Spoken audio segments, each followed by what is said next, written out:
Press checking, AKAR Karate Torso Shotgun.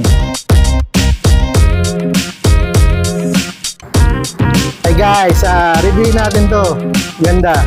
This is my AKAR Karate Torso Shotgun. Tama guys, ganda. Pump action. 5+1 round. So check natin siya. Firing!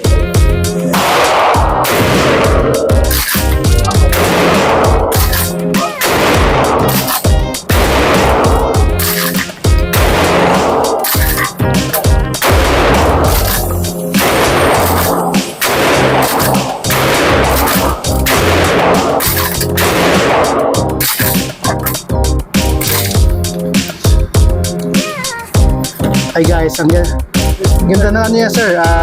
Malakas 12 gauge shotgun. As expected, malakas ang recoil niya. Pero for home defense, okay siya. Napaka-affordable na shotgun na to. Actually, mura pa siya sa cellphone niya eh. So, yun. I recommend for home defense, this is AKAR Karate Torso press checking.